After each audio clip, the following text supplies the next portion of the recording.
Our spiritual lineage is a rich one, with many illustrious names stretching back to the earliest centuries. We started this journey tracing our spiritual lineage with the Celtic Church in Britain. We saw that as early as the 5th and 6th centuries, and lasting to the 12th century, there were Christians who were trying to maintain a faith based on their understanding of God's Word. The Waldensians of northern Italy were another such group who could trace their origins centuries back. The faith and belief of groups such as these stood in conflict with the claims from Rome that they were the Mother Church, and so they sought to either convert or destroy them.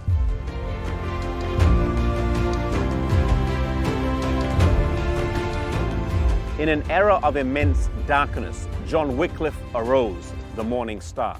Whilst he did not start a new church, by translating the Bible and through his teachings, he was able to peel back the layers of night that had descended during the Dark Ages. John Wycliffe was followed by Huss and Jerome, two brave men in Prague.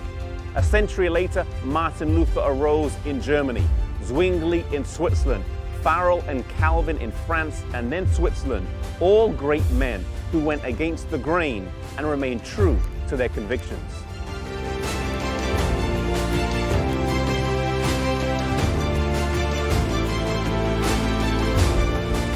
In Britain, William Tyndale would produce a beautiful translation of the Bible, something that would cost him his life. It was not an easy time to be a believer, but slowly and surely the light was beginning to shine. Proverbs 4 verse 18 says that the path of the just is as a shining light that shines ever brighter unto the perfect day, meaning that when God reveals truth to us, whether individually or collectively, He does it bit by bit.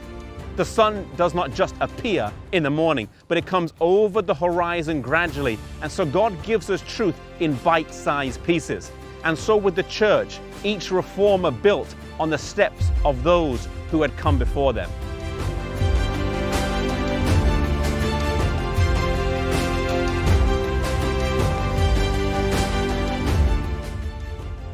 The truth of justification, sanctification, baptism, Christian charity, freedom, and the second coming all came back gradually.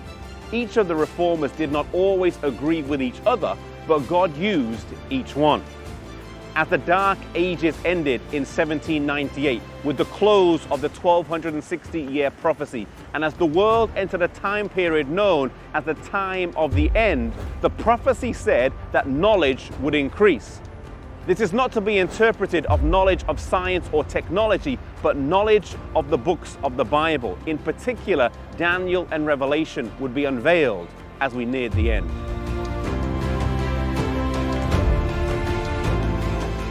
Despite the huge gains that had taken place during the Reformation, Revelation 12 points out that after the woman or the church would come out of persecution, at the end of the 1260 years prophecy, that God would have a remnant at the end of time. A remnant who, as Revelation 12 verse 17 points out, would keep the commandments of God and have the testimony of Jesus. But who would this be? And how would God lead His people in the 19th, 20th and 21st centuries? Join us next season as we continue this journey and explore our spiritual lineage through time.